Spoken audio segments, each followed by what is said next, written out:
Thank you guys so much for tuning in. I am Chris with Monsters Under Our Beds, cover murder mystery to the missing. Today we're going to be covering the Idaho Student 4 case. Recently there was some security footage that was leaked out or released. I'm not sure how it was obtained, but it's out there. It looks legit, and we'll go over some things to address whether it looks legit as far as what's in the actual footage itself. But before we get started, just a shout out to my wonderful mods. Thank you for everything you guys do. And before we get started, we always like to give back by featuring the missing. So today, let me get this over here.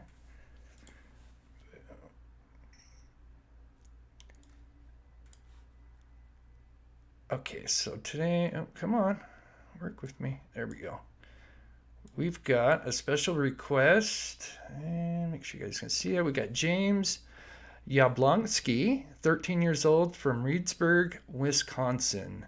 Went missing on June 12th, so almost a month ago. Last seen at 10 p.m. wearing red shoes, blue jeans, unknown shirt, and baseball cap. In the notes it says a handgun associated with the household is accounted for. That's kind of scary. So poor little James, 13 years old, missing out of Reedsburg, Wisconsin. If you have any information, please call 911 or your local police department. And there's kind of a better picture of him there. And then we have another special request that came in. This is Keyshawn Williams. He went missing on June 17th, so 3 weeks ago. Age 15, missing out of Cleveland, Ohio. I think there's some extra notes in here. 5'7", 130 pounds. His nickname is Key. And there's kind of a better picture of him. So we got Keyshawn missing out of Cleveland, Ohio, missing since June of last month. Oh, how's the volume? Okay, a little bit higher. Okay, let me crank this up.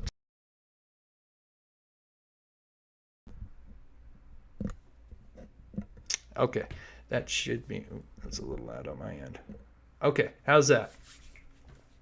Let me know in the chat. How's the volume? Thumbs up. Volume's good, and we'll get going here. So, of course, I broke down the footage in two different forms. I've got the original, and then I split the audio because there are some certain sounds that were detected because this has got audio and video. So, for those that followed me, I do like to break down audio, and I can do a little bit of enhancement trick to enhance some of the lower, some of the parts that you can't really hear as well. So I did that, but first we'll start with the footage itself. For those, I started a poll. It looks like more than half of you have seen this footage before. So I'm going to go ahead and play it. I'll play the original, and then I'll break down where this camera is at. And then, like I said, I enhanced the video and audio, and we'll see what you guys think. Okay, just a little bit of background about this. So where this is taken from, just to give you a little context. So we have the red pin here is where the Idaho Students' residence was, 1122 King Road, or Queen Road. And the footage is actually taken from Linda Lane, 1330, this complex here. I'm assuming the camera is facing this little parking lot. So what they believe, and I've got a video that kind of emulates what I'm going to talk about here, but the car, assuming it goes down Queen Road, in front of these Queen Road apartments here, and then there's this kind of like little secondary parking, I'm assuming for, or I guess what this would be kind of like part of the main parking for the Queen Road apartments, along with their secondary or whatever. I've got two different parking lots, unless this is parking for this building here. I'm not sure, but either way, another little parking lot here. And so the camera is facing, so this is obviously north. So the camera is facing north. All right, so back to the video. And I like how they uploaded this video. So it's 1 hour long. Of course, we're not going to watch the whole hour. We're just going to watch a few main important spots. But they uploaded it almost perfectly to where on timestamp, they uploaded it starting at almost at 4 a.m. on the dot. I think there's a 24-second gap between the timestamp. So if you were to, so what basically what I'm saying is if I go to the 6-minute mark, it's almost 4:06 is what I mean. So they got it pretty good here. All right, so play it from the beginning, original without no edits.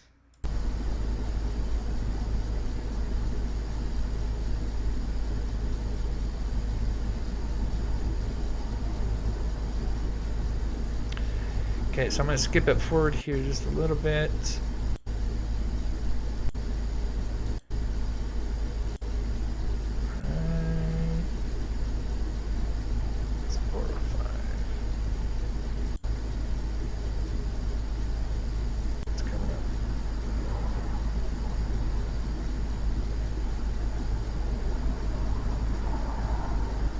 Okay, you can hear something on the audio.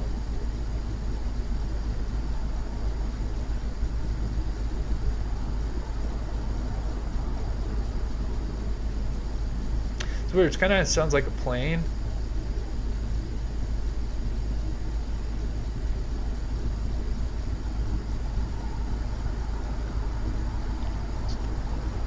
Okay, so then we have headlights coming up. And it's going to be in this area here.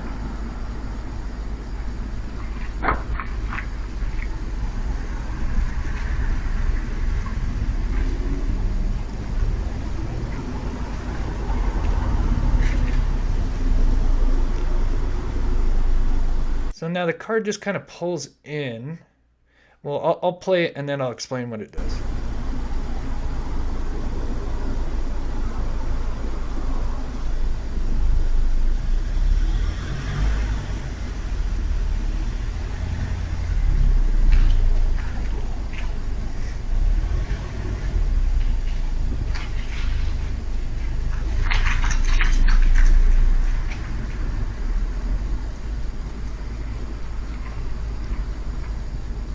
Okay, so now it's gone. So now we're gonna slow motion and I'm gonna add a little more context to what's going on here. And then what's crazy is so apparently this is all the homicides take place between, well, they have it there at 4 to 4:20, but really I think it's like 4:04 is when he arrives, and then 4:20 he leaves. What's interesting is we do hear some cars, or we do hear something kind of a vehicle about 4:20 mark, and then there's this guy that comes out of one of these apartments and leaves at like 4:23, which is interesting. So he leaves like right after the quadruple homicide, which is kind of crazy. So I did a video, one of my last videos I did on Bryan Kohberger. I'm going to play it real quick, and it's going to talk about all the cameras from the affidavit they did, a canvassing of the neighborhood, taking surveillance cameras and stuff. And so I kind of did a video on that, explaining that there had been more cameras for them to kind of know, because it's quite detailed in the probable cause affidavit.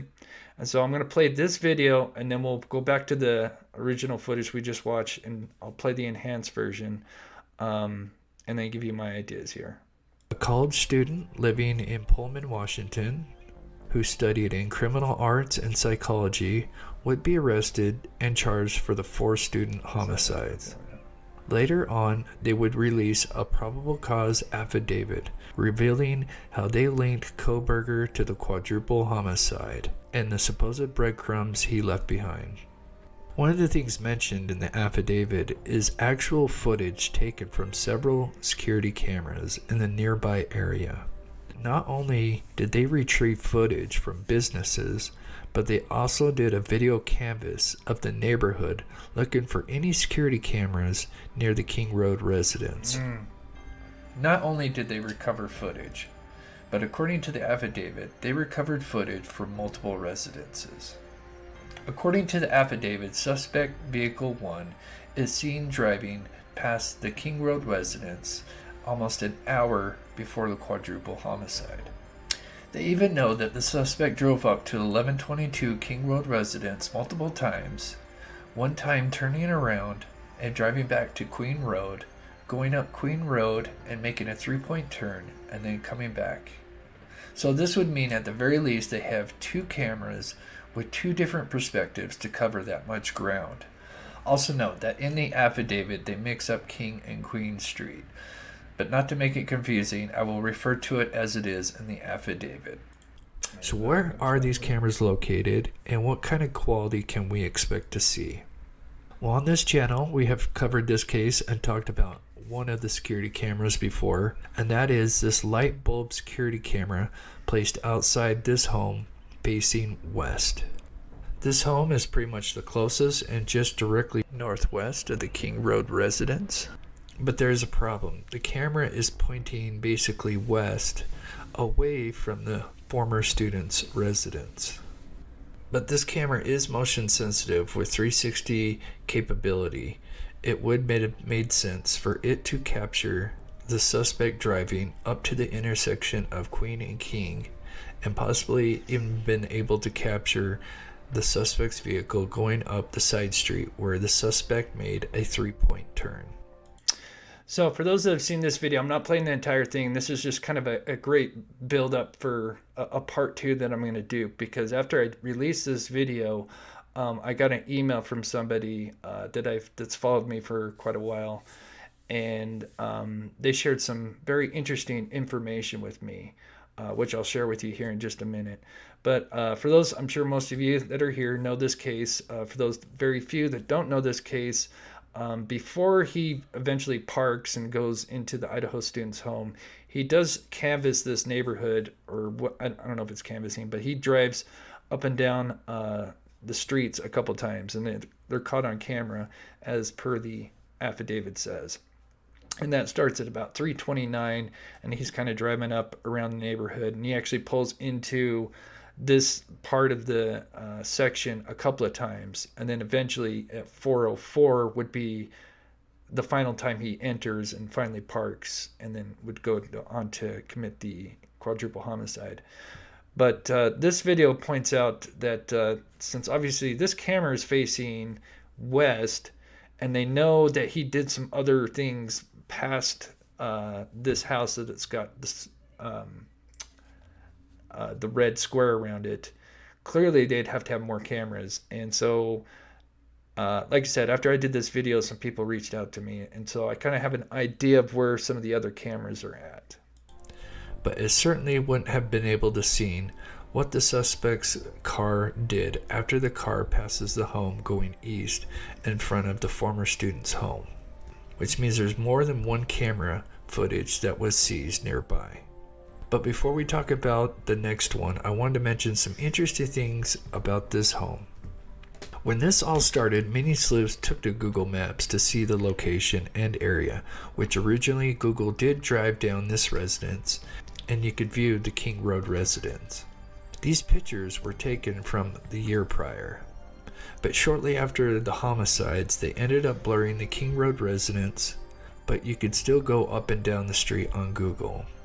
But what's really odd is that a few weeks later, they would blur this house, which coincidentally is the house with the light bulb camera. And another thing I found interesting is that this picture that was taken later that day of the homicides, where we can see the officers clearly canvassing the neighborhood. Well, a week or so after the homicide, a news reporter did a drive from the grub truck location on Main Street to the King Road residence to see how long it would take to drive. And as she passes the home with the light bulb camera, as she's passing it, you can clearly see that the black light bulb camera is now gone. Now keep in mind, this is only a week or so after the homicides, and supposedly there is a killer on the loose. So why would they take the camera? And I got an email from somebody, like I was just saying earlier, for somebody that's followed my channel, has never emailed me before. They do know some of the people that live in one of those houses, and it was quite interesting because I was wondering what was going on. And so yes, they did actually take the bulb and the camera and everything, not just the memory card or a video file. They at least with that light bulb camera, they took the unit and everything. So, and yeah, apparently they weren't too happy about that. So why would they take their camera down unless it was confiscated by law enforcement? At first it seems odd. Why wouldn't they just take the memory card from the camera? But I believe law enforcement took the entire device, security camera and all, to make sure that they didn't corrupt the footage by taking out the little micro SD card, which could easily have been lost or misplaced. But this camera was clearly not the only one. There had to have been another camera pointing towards the King Road residence. Considering in the affidavit they know that the vehicle drove all the way up east past the King Road residence, and it's likely the suspect parked in a side parking lot just south of the home where the suspect would be able to gain quick access to the back porch. Clearly, for them to state this in the affidavit would mean there's only a couple of other spots where this other security camera could have been located. Either there is a camera at the Queen Road apartments directly east of the student's home, but that seems unlikely. The other two spots would be a residence off the Queen Road facing east, which is possible, but I believe the most likely spot would be at these residential homes, almost directly across from the King Road residence. And as soon as I done this video, I got another email from one of the mods from the Drunk Turkey Show. I'm sure a lot of you guys that follow this case may know the Drunk Turkey Show, and shout out to that show. And I forget the mod's name, but they did actually, it's funny, they actually used the same footage I used earlier with the lady driving, doing the countdown, timing how long it would take from the grub truck to get to the residence. And in that footage, actually, you do see a security camera in one of these complexes here, which would be facing almost basically where I've got it here. So I was pretty spot on with that. And something that would possibly add weight to this theory is the fact that Google has now blurred these exact homes. There are no other homes that I know of that have been blurred on this street. Now, another thing with the original person that reached out to me about telling me that the cameras were confiscated, unit and all, she did also give me insight as to why these are blurred. And there could be more than one reason, but she said that they personally asked Google to blur their homes. So that was kind of interesting to learn. I kind of thought that could be a possibility, but I just thought it was so strange that the two homes that would most likely have the camera angles that would make sense for the PC affidavit are the ones that are blurred out. So I thought that was kind of interesting. You want a 360 camera? They're very cheap. I mean, the one that I showed, you can get, most of those cameras are really like 10 to 20 bucks. And we're talking just a couple of dollars could be like, you could have nighttime with color mode. Most of them, or at least most of them have like 1080p HD quality with them. I guess the big thing now, it's whether you just have nighttime mode or you have nighttime mode with color, which is actually amazing. But you need obviously some kind of light source to get the color. But then obviously you've got, some kind of software or cloud service that you may have to, that's where it kind of can get pricey. Okay, so now we're going to read just one part of the affidavit, and then we're going to go back to the video. So this is very interesting. Suspect vehicle 1 can be seen entering the area a fourth time. Now, so like I just said previously, he came into the neighborhood at 3:29 and was seen driving around for about 45 minutes before the final time, the fourth time, he would enter the Queen Road right here. And so it says entering for the fourth time at approximately 4:04. So we'll keep that time in our head, 4:04 a.m. It can be seen driving eastbound. So eastbound would be to our right. Driving eastbound on King Road. So remember, they switch in the affidavit, they switch King and Queen. So really, King is really this Queen Road here. That's blinking. And so it's seen driving eastbound on King Road, stopping and turning around in front of 500 Queen Road number 52, which when you pull that up, you get the Queen Road apartments. So I'm assuming that's this. And it's so interesting the way this is worded. It says stopping and turning around in front of the 500 Queen Road number 52, and then driving back westbound on King Road. When suspect vehicles in front of the King Road residence appeared to unsuccessfully attempt to park and turn around in the road, the vehicle then continued to the intersection of Queen and King, where it can be seen completing a 3-point turn and driving eastbound again down Queen Road, which would have been King Road. So it says that basically, now I'm going to play what it's talking about.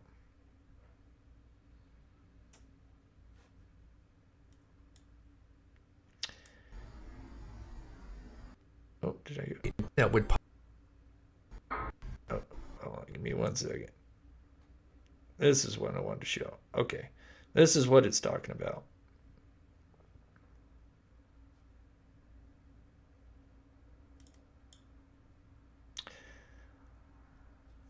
So this is kind of what the car supposedly does. Pulls up, stops for a minute, reverses, and then backs up into this left corner parking stall, and then would turn around. And that supposedly starts at 4:04. So what's interesting is it says that he enters the neighborhood at 4:04. Now it doesn't give like the seconds, so that could be like 4:04 and 58 seconds. So basically a couple seconds before 4:05.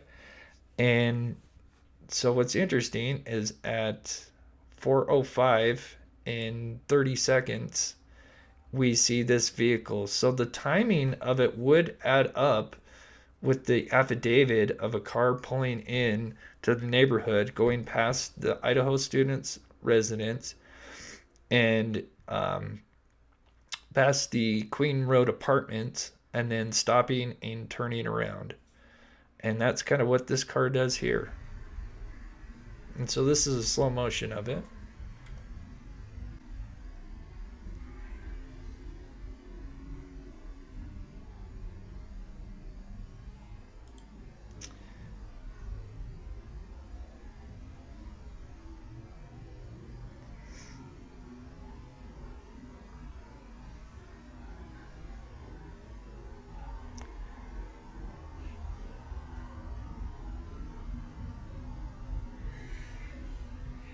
So here's the car. It's right under the 40 and AM.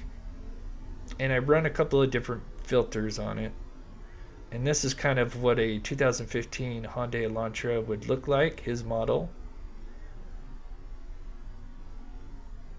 What's kind of interesting about this model is it's kind of got that concave where it doesn't flatten out on the top of the roof.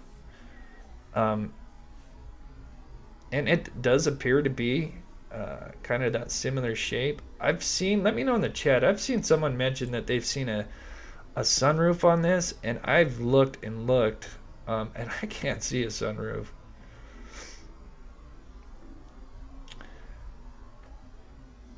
So right now it's slow motion and it's kind of stopped, but eventually it's going to get put in reverse here in just a second.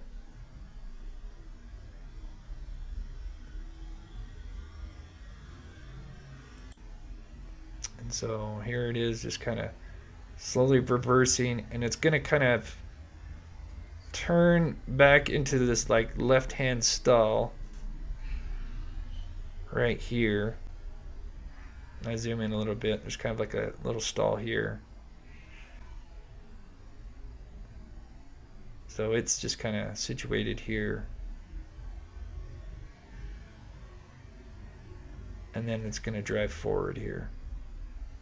It's really hard to see it. The lighting's obviously not the best. But for the timing and everything, it does add up with the 4:05 arrival that it says in the PC affidavit.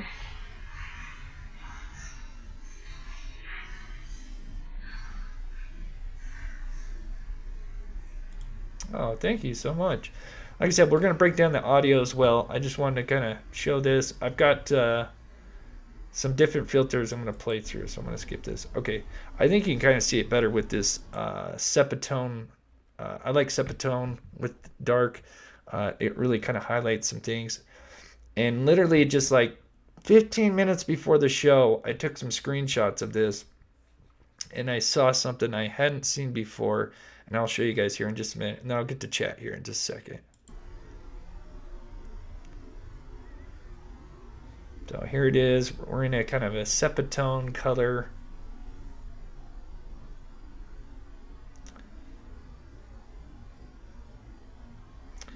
Now keep in mind, I think one of the best identifiers for this car, besides it just being a sedan, would be this this antenna fin that's on the back. It's very unique.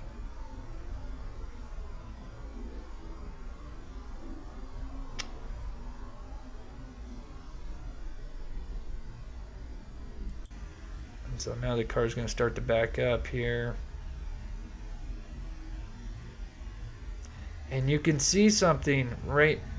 This would be where the fin would be. And there's a couple of different frames.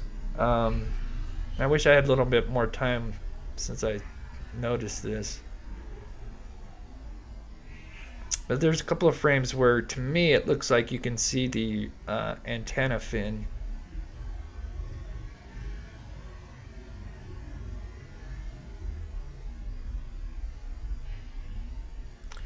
Yeah, you can kind of see it better in some ways with this Sepatone. And I do one more other color tone. Let me fast forward it. This one's kind of to bring out the black better, because I was trying to see, because if there's a sunroof on this, which his car does not have a sunroof.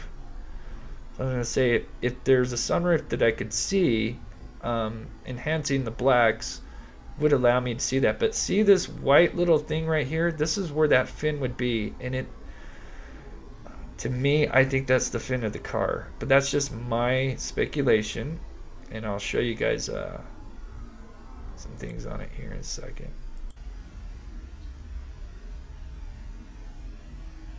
And then, like I said, I've got the enhanced audio. But man, I swear, in some of these frames, you can, to me, it looks like you can kind of see the fin.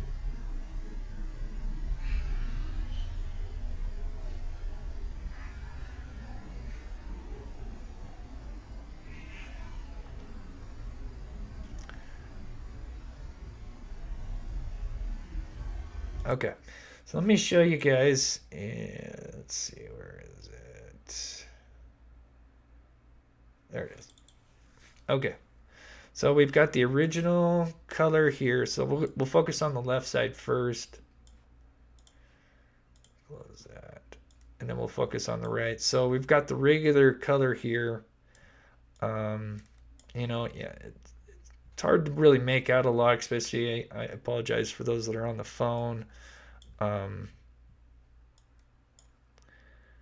But yeah, here's the car. Fortunately, some of the words are kind of blocking it. Now here is his car. Here's just a couple of pictures of his car. So he's got the fin here. And then here's another straight back shot. This one's kind of back quality, so it's really, you can kind of see the fin, but it's kind of grainy. But here you can really see it where the officer's kind of, that's when he got pulled over with his father. But when we look at the Sepatone, there's something that stuck out to me. So here's it without any of the without these words in the way. And you can kind of see, this would be where the fin would be at, and you can kind of see something. Now, who knows if it is really the fin, but it certainly does make that little, because this would be the rear passenger window. So this would be the area of where the fin would be. And here's me just kind of outlining kind of what you can see from the car.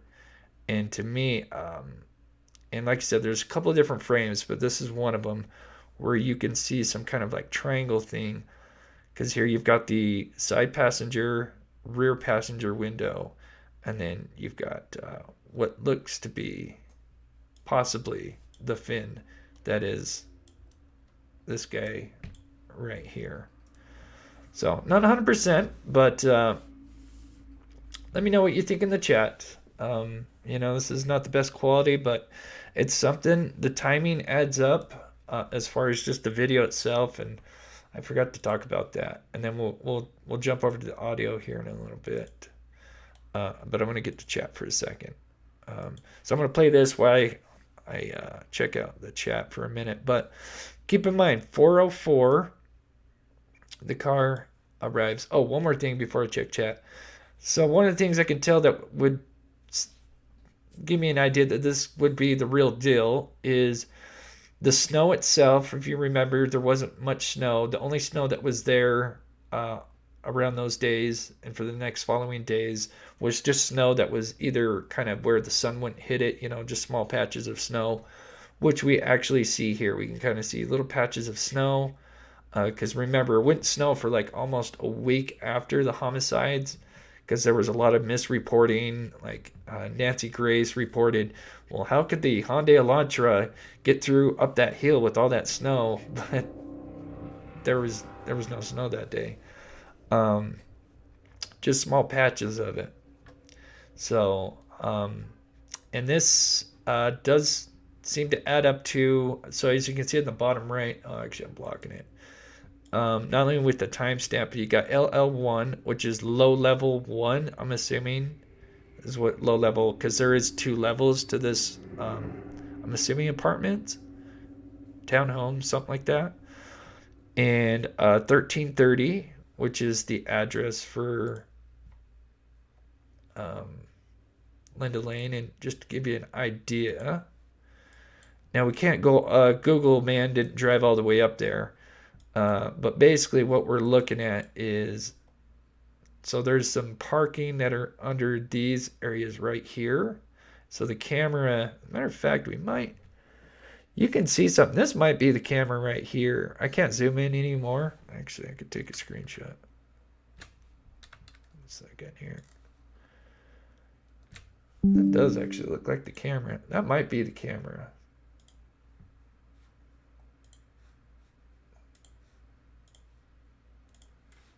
Okay, I promise I'm going to get to chat here in just a second. And then remember, there's another camera, this one here. We know this one. This one is supposed to capture Kohberger when he's driving down Taylor Avenue right here. But this is interesting because at least to my knowledge, we had no idea that there was a camera back here pointing this way. But let me just show you that zoomed in, and then I'll get to chat. Let's see, here we are. So it definitely looks like it. I mean, it would be somewhere here or here, but yeah, that seems about the right spot for it. Got this white thing. Could be a floodlight with the camera or just floodlight, but clearly there's a camera here. And you can tell this is the parking lot because you got the multiple beams, and then each beam has a pole. You can see this pole here, but obviously the tree or foliage is kind of blocking the other poles. And so these poles here that we see. So we got the beams. So everything kind of lines up to where it would be. And so I think it's legit. So let me see what you guys are saying in chat, and then we'll keep going.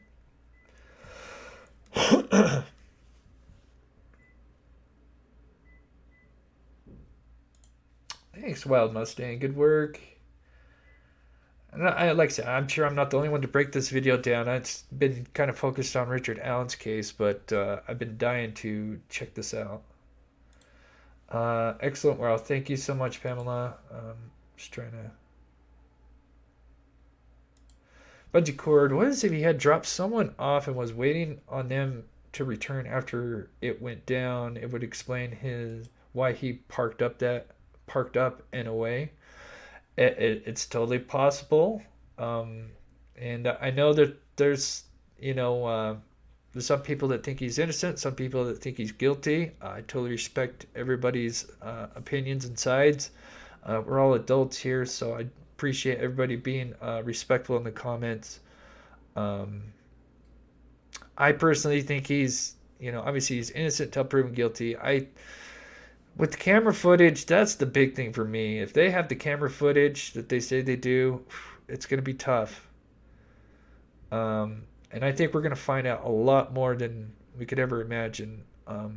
And somebody emailed me and brought up a great point. And I haven't had a chance to look at what the Hyundai 2050 Hyundai Elantra has, but for those that followed the Alex Murdaugh case, we know that they kind of tracked his cell phone for a bit, but then he turned his cell phone off suspiciously for, so many hours and then kicked it back on. And he's kind of, a little bit south, but he's in Idaho. But it would be very interesting is if they are able to get the car GPS, like the infotainment and stuff like that, like they did in the Murdaugh case. And they were able to get the details on where the car was been, especially like those details where when it's put in park and when it's driving. If they have that kind of equipment that's in the Hyundai Elantra, I don't know. If somebody knows in chat, if they have the infotainment center like they would in the Murdaugh case, that would be huge, either to exonerate him or convict him. But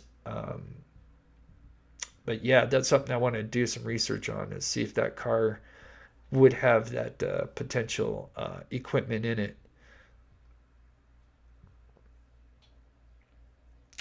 Yes. So yeah, that was going to be something I was going to mention towards the end of the show, but might as well mention it now. We'll look at the article at the end, but yes, they are going to demolish the house. They want it demolished before August 21st, I guess just before, the fall semester, because the students, new students coming in. And I can understand that. And I guess the defense has no problem with that. So I don't know if it's set in stone or not. We'll have to look at the article at the end. I've got it, it bookmarked. But yeah, curious to know if that's going to happen. Because I would think they would save it until, if they wanted to walk the jury through the home or not. But yeah, it sounds like it could be demolished fairly soon. Okay, play a little bit more of this, and then I'm going to show you guys the audio side of it. So play this one more time in normal fashion. And I'm going to play that part right after he supposedly leaves. And there's a guy getting in his truck or his SUV that's like parked right here, right after the quadruple homicide happens.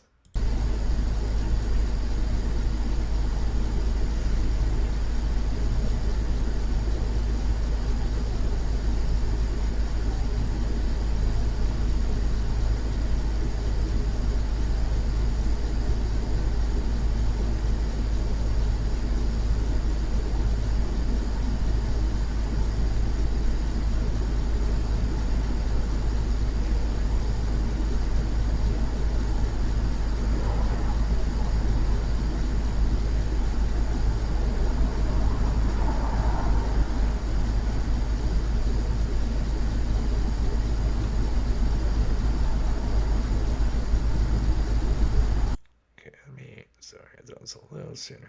Okay, here's it just in normal mode one more time.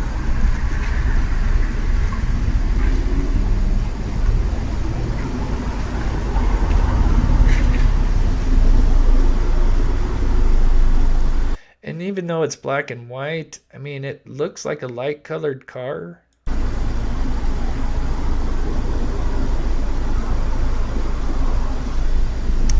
You see the reverse lights being put on.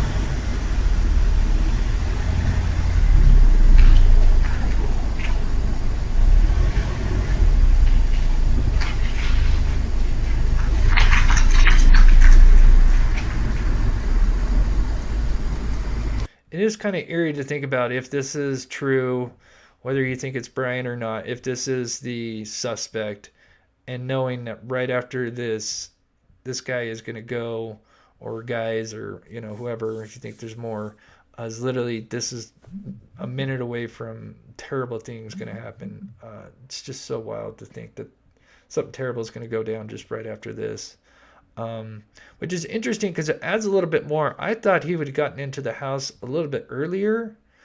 But if that is his car, it sounds like he wouldn't enter the house until at least like 4:10, maybe a few minutes later than that.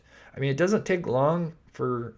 I mean, I know some people are kind of surprised that stabbing 4 people in like 15 minutes or less is pretty quick. But speaking with Steve from True Crime Web, who's former law enforcement, said that that stuff goes down real quick, especially when they're not fighting back, like the poor 2 girls that are sleeping or possibly sleeping.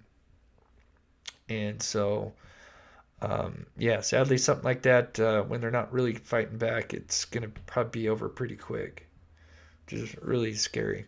So let me play the enhanced version, and then we're gonna play the audio. So I'll just show you guys one more time.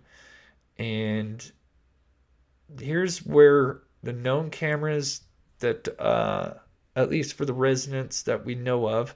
So obviously we've got the one that most people know, and this house that I'm circling, this is the one with the camera that it's literally talked about in the affidavit, that the light bulb camera, which has audio and video, and obviously the audio captured terrible things going on during that time frame. So that camera, I can kind of understand why they took the unit and everything, because that unit is not like when you go to like Walmart, or well, yeah, I guess Walmart, but like Lowe's or something, where you get it like a full security system, and everything's like hooked up to everything. Whereas these light bulbs that you can order like off Amazon and stuff like that, it's just one unit. So I can kind of understand them taking it, the unit and everything, and them not wanting to lose, because you'd put the little flash drive into the light bulb camera itself, and then you have an app and everything, and it's you set it up. But then most likely the camera at this apartments or townhomes here across the street from Idaho Students, then the ones that we learned early on, 1320 from Linda Lane, and then this 1330, which was released recently. And we'll play that, and then we'll get to the audio. So here's here's a couple of pictures of his car.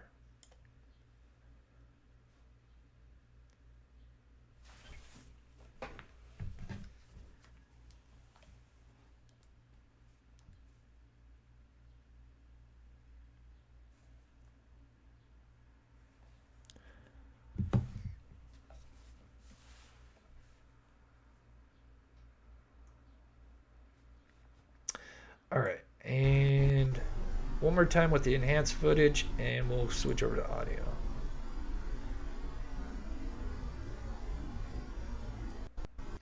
So there it is, zoomed in, and I think a lot of people like that sepia tone. So here it is in more sepia tone.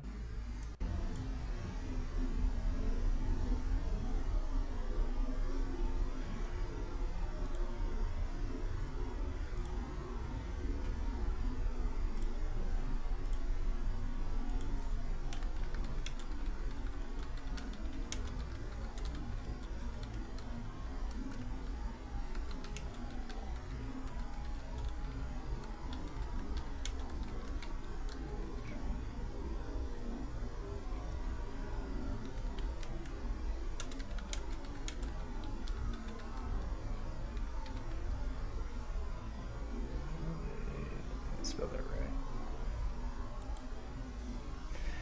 And like I said, there's a couple of frames, so I put up a new poll. Let me know if you guys think, if you think this is the white Hyundai launcher in the video. So you can do it anonymously. And just for those that are tuning in, like I said, there's a couple of frames where, just my opinion, you can kind of what looks to me like the fin of the antenna.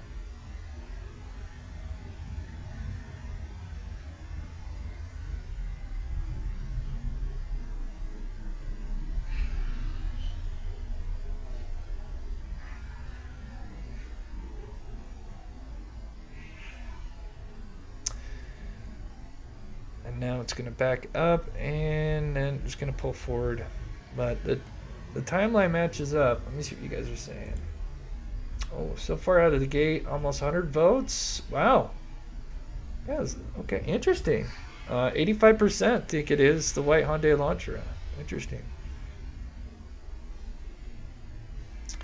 It does match up with the timeline. So let's look at.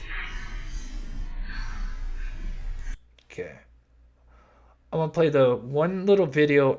So obviously we're gonna look at the part where after the quadruple homicides happen, which it's said in the affidavit at 4:20, and you do hear some noises. Keep in mind you've got a whole apartment complex between this camera and the student's residence, so a lot of this noise could be like the thuds, because there's thuds that you can hear.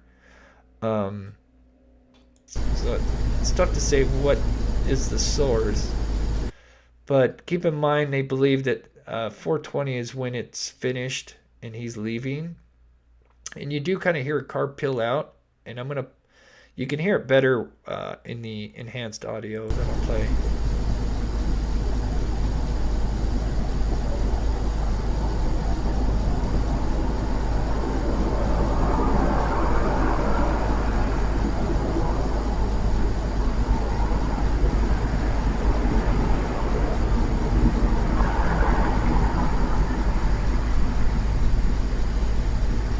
So right there, yeah, it kind of sounds like a plane, but I do believe that is the vehicle kind of peeling out and leaving at 4:21 or 4:20.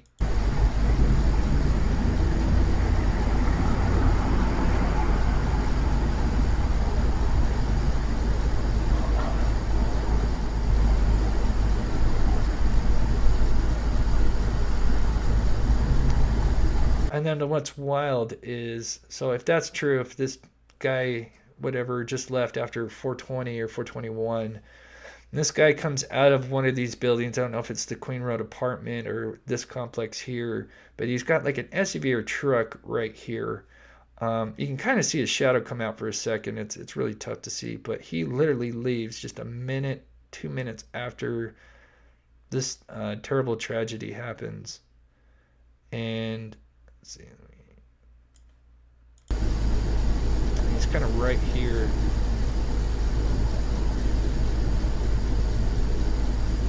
Oh yeah, see, I can see his shadow right here.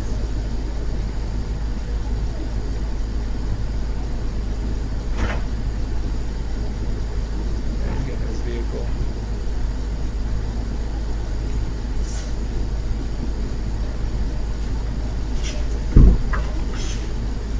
You can see the car lights inside the vehicle here.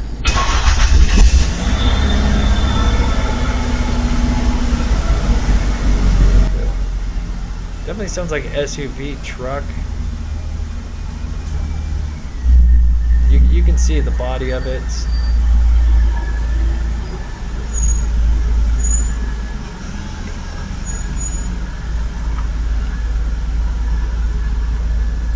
Pretty sure it's an SUV of some sort. But he does the same thing.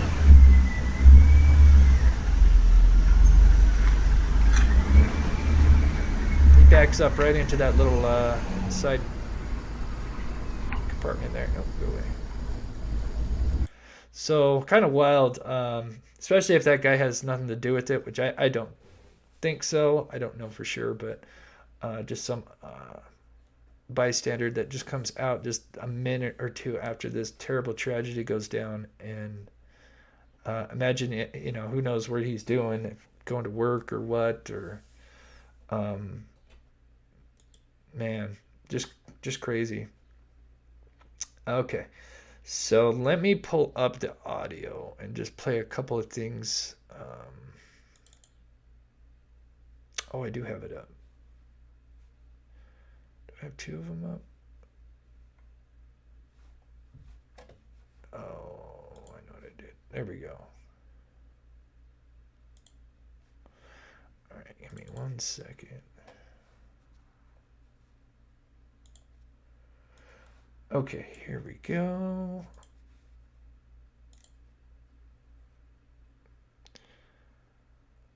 Let's do...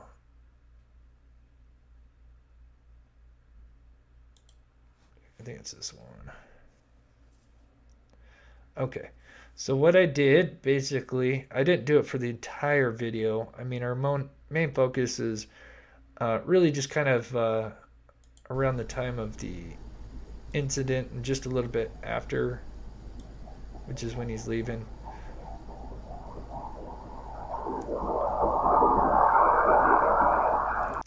So if you keep in mind, you can see the numbers up here, 21, 22. These almost equate to if you just put the 4.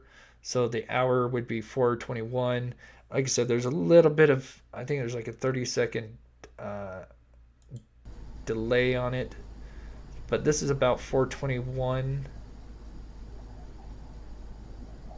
And you can hear...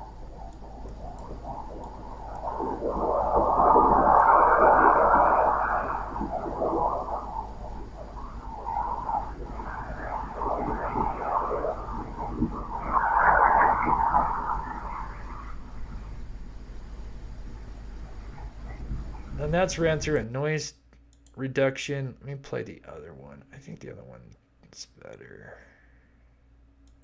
No compression. Let me play this other one here. There we go. Okay, same thing without... Here it is.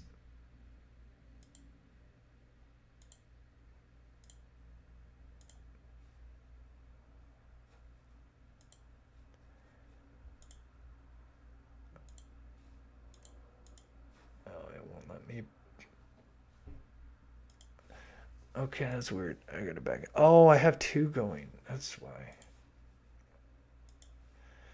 Back it out one more time.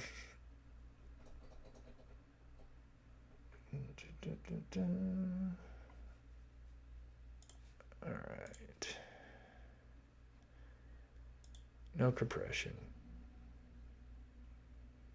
Okay.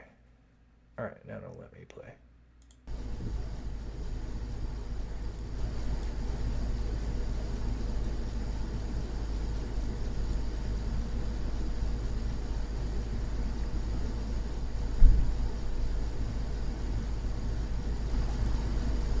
We do hear a couple of thuds throughout this,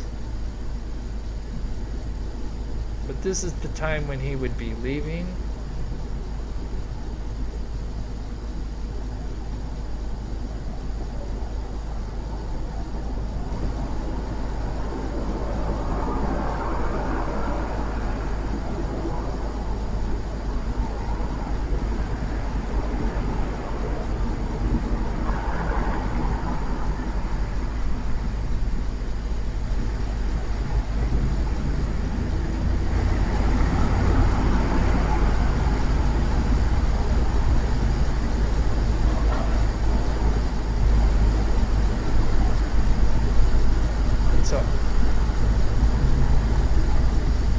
So I think that is right there.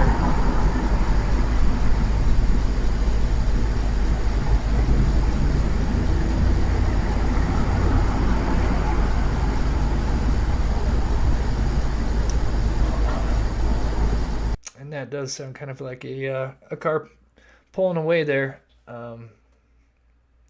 And then this is the guy getting into his vehicle here. Let's see, let me double check. Yeah, that's the guy getting into his vehicle. In the original video uploaded on the YouTube, they mentioned like a dog barking and stuff. Here's the only other sounds after the car arrives. So this would be when the car arrives. Actually, no, this would be when the car arrives. really nothing else that sticks out.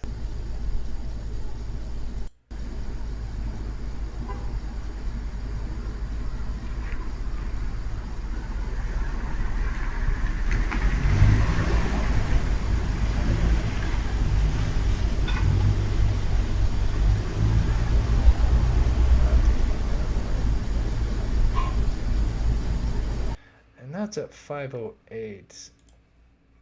Look at the original footage real quick here.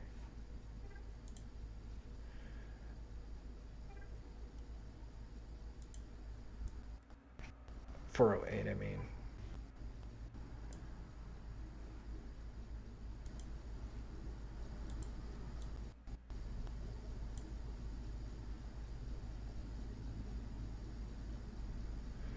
Anyway, interesting. So yeah, let me see what you guys say in the comments here. And let me pull this while I'm looking at chat. Listen, here's just kind of some close-ups with some different filters on them. And I said after the show, two things I want to look at is see if that car would have the infotainment like they did in the Murdoch case. It would be very interesting because then that would really be able to not only because once he turns his phone off, if it is Bryan Kohberger that is responsible, even though he turns his phone off, if they have the infotainment center, and I forget the other thing that they used, OnStar in the Murdoch trial, I think it was those two modules, and they from those, and then plus I think they had help from GMC or Ford, and they were able to basically get the GPS, and basically I thought it's very interesting to know like when they have to like right down to the very second of when the car is either put into drive, either put into park, and so they would know if that car actually does have that equipment in it. They would know, what it's doing between the hours between, 3 a.m. and I forget when he gets home earlier that morning, the next day.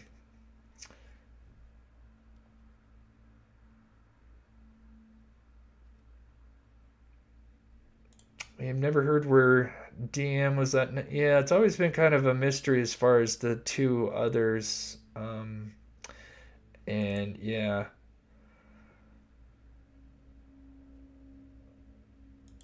I believe they have a lot more video of this car at the time. I think so too. And like I said, that's why I did the one video. They clearly, the way they talk about it, because they know where the vehicle is driving down certain residential roads way before he arrives. He's caught on the camera at the gas station. So they're going to have tons of surveillance footage of this vehicle. So it'll be apparent whether, it's him or not. And a lot of these, like I said, I think especially for the residential, the business, I think the business cameras are probably not going to be the best quality.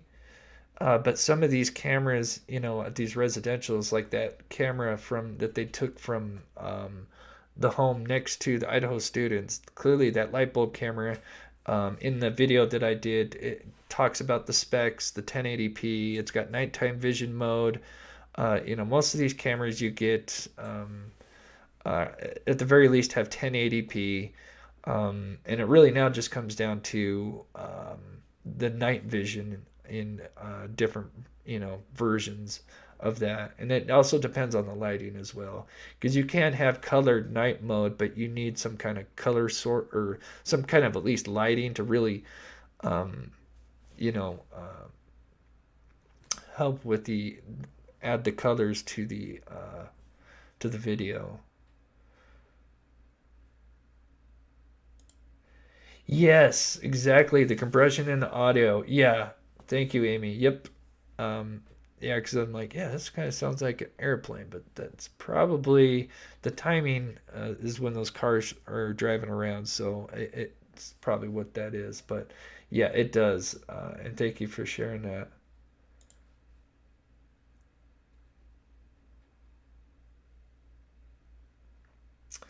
Yeah, and just for everybody here, please hit that like button. That really helps. And we'll look at some of the latest news as well.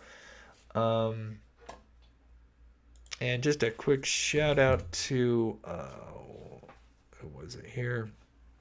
Camilla for sending a donation in. Thank you so much. Donations really help this channel.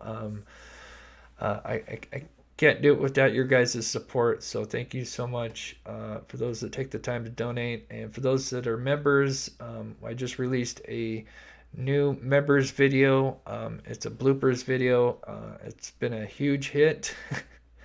And I also have a Patreon. And now I forgot what I was looking for. There you go.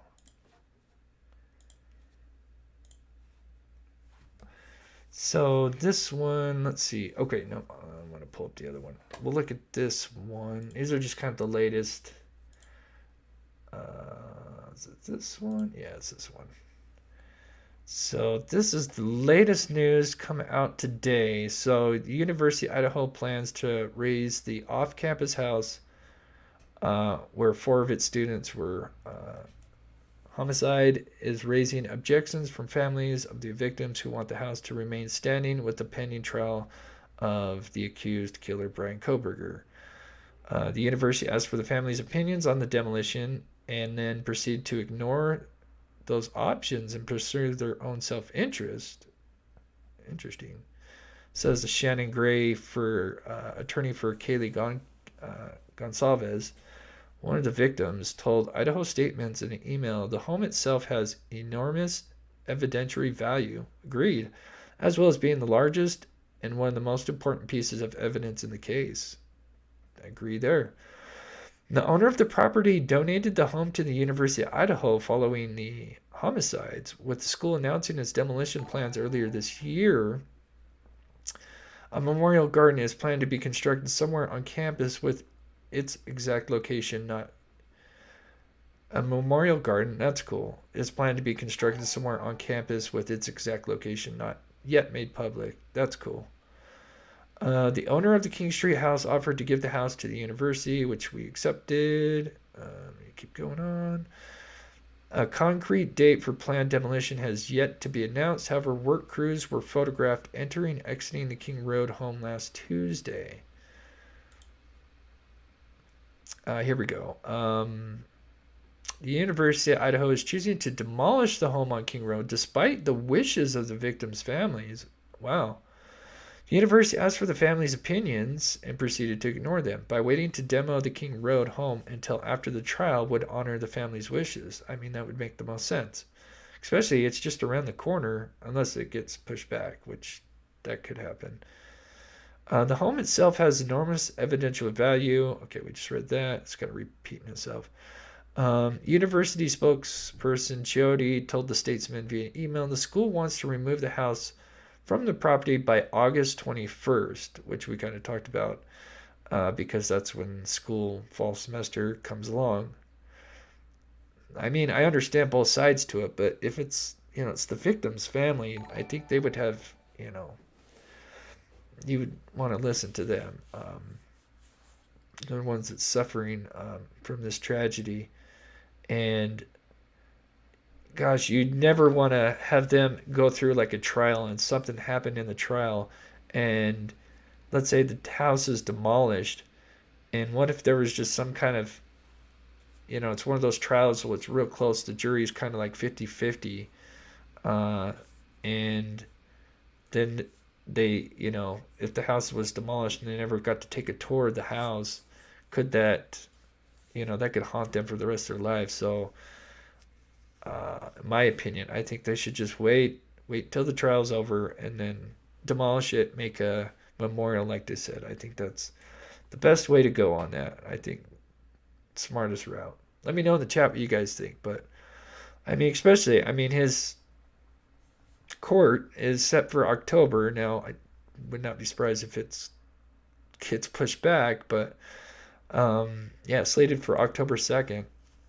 But that's just a couple months away. It's kind of crazy to think about. But yeah, kind of wild.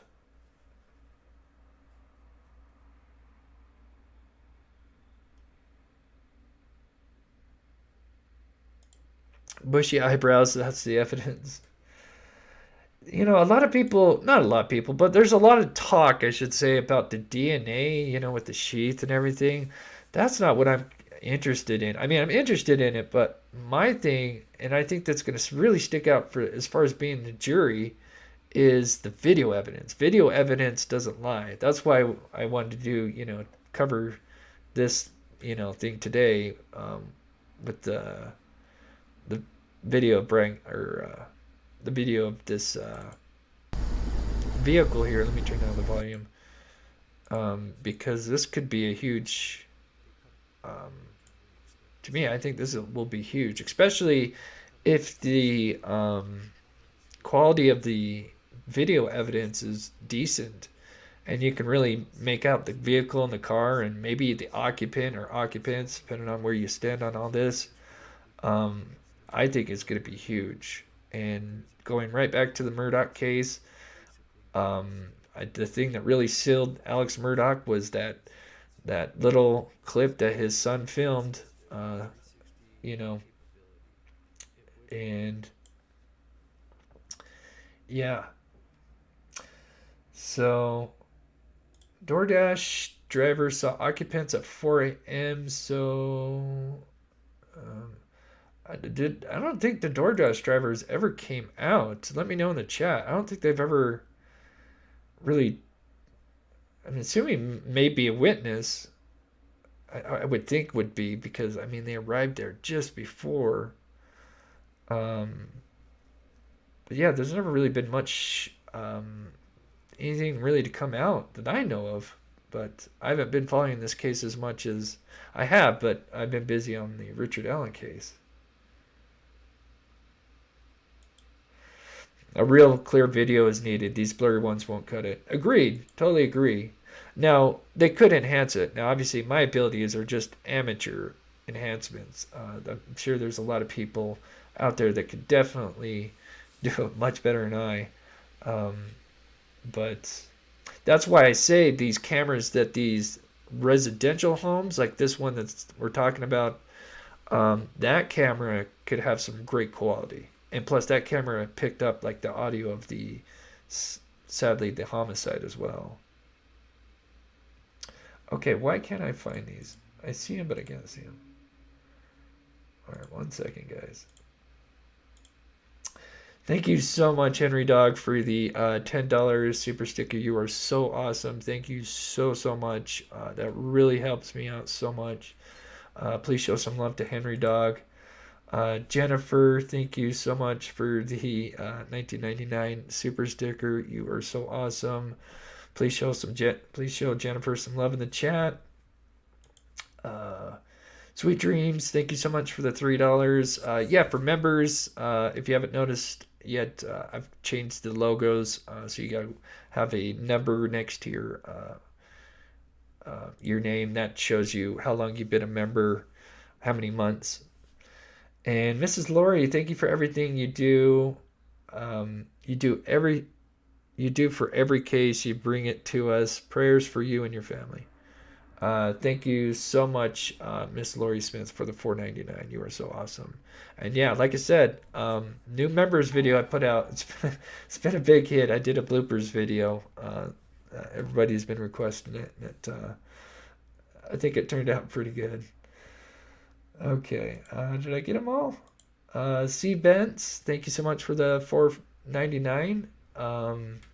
Oops, I can't miss it. Super sticker, thank you so much. And did I get everybody? Okay. Did you send 2 of them in, or did that repeat? Jennifer, I don't know if you repeated. I'm just going to shout you out again. I can't tell if it repeated or not.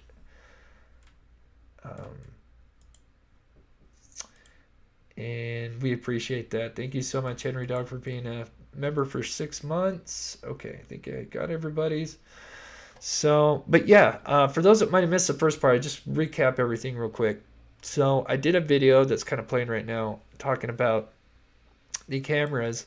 And after I put this video out, I'd gotten some emails. And one of them was from somebody that's followed me from like day one. And they wanted to remain anonymous, but they said that they know some of the people that live in this neighborhood. and explained to me that they did take this camera that I mentioned here. They took the unit and everything as far as this camera goes. And then she also explained the reason why these houses are blurred is because the owners had called or talked to Google and had them blur it out. And so what's interesting is, I mean, you used to could go down the road, and now if we just look here, hopefully I gotta pull it up here. What's kind of crazy is now we can't even. So here's Taylor Ave. So the suspect would have drove down here. And at one point would have drove up here. This is just dead end, and then would have done a turn here. But before, oops, you used to, and yeah, I do notice that they got this blurred out. So I'm just kind of curious why this is blurred out. Because this is an older photo. When you go up the street, this is 2007. So this home doesn't look like this anymore. So there could be a camera here as well. But yeah, you can't go up the street anymore. You used to go up the street, and they originally blurred the student's home out, and then right after that, like a week, two later, they blurred this house out, and then months later they would blur this house. So it's kind of interesting. And then now you can't go down the road at all. So kind of curious, kind of interesting. One other thing that they blur, I don't know why, what could be in here that they blurred out that has anything to do with it. I'm assuming it's got to be something with this house, which would be the one with the camera. But the blur is so tall, it's so weird. It doesn't, I don't know. This thing here doesn't make sense. If you have any ideas in the chat, let me know. But it's just kind of weird. So, but still see the home from there. But yeah, so anywho, some exciting updates. What's coming up? For those that have been following my channel and know Steve from True Crime Web, former law enforcement, he is, and I'm not sure if he's done yet. He ordered a bunch of equipment, like synthetic blood. So for those that followed us when we did the Murdaugh case, we did some reenactments with, with Paul Murdaugh and Maggie Murdaugh, kind of reenacting how the crime scene could have went down. I think he did an amazing job doing that. And what was really cool is that he ordered a bunch of stuff. Like I said, some synthetic blood and some other equipment. And anyway, long story short, is he's going to recreate part of the crime scene. I don't want to give too much away, but he's going to try to reenact this on this case here. One of the goals is he wants to test how much blood transfer would be transferred between the victim and the suspect.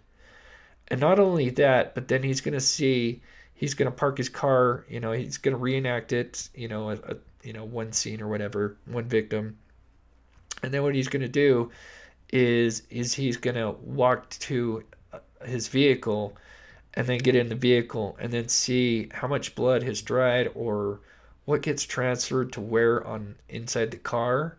So really excited to see how that turns out. So he's going to do that on his channel, and then we're going to have it on this channel, hopefully when that, whenever that gets done. So really excited to see how that plays out.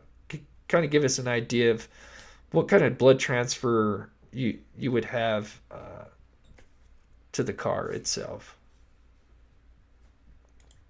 Hey Casey Ann, good to see you. I'm late. Got to get back to joining these lives more. Good to see you at Casey Ann. Hope you're doing well.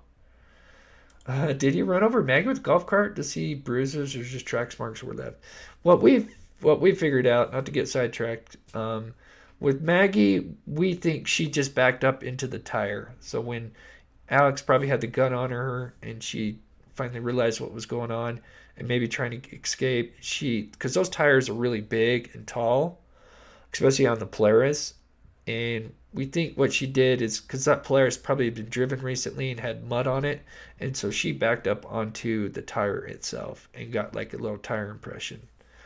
And I think they actually even kind of explained that in the trial itself as well. Let's see what's going on. So yeah, so he's supposed to have that out. I don't know if it'll be this week or next week, but we talked about it on Monday. Uh, so really excited. That'll be really interesting to see. Um, Juicy B, how much camera footage history was available for the police? If he was casing the area, there must be multiple sightings of his car. That's a great point.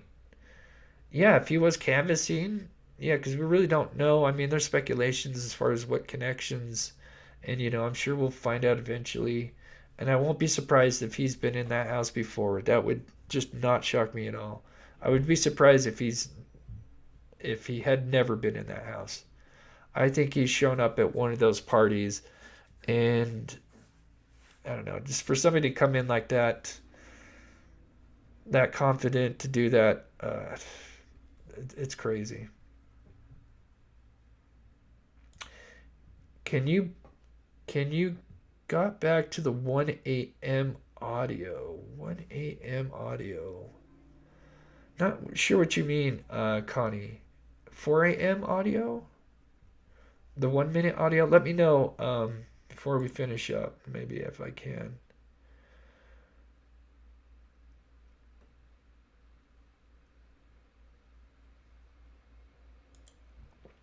Right, yeah. Yeah. Yeah, before I didn't know that, and I thought it was kind of interesting that just the homes that were blurred just happened to be the homes that they would have possibly those cameras. So that's what's kind of thought was interesting.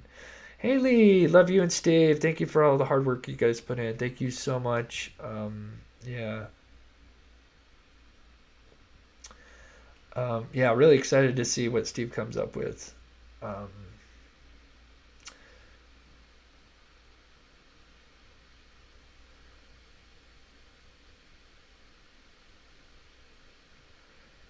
so let me close this poll. So we have almost 300 votes. Do you think that was the white Hyundai Elantra? So I got 82%. Believe it's a Hyundai Elantra. I'm gonna go ahead and close that poll.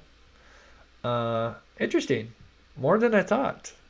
Um, like I said, I saw somewhere where somebody mentioned they thought this was a sunroof on here. I've looked and looked. Oops. Go away here.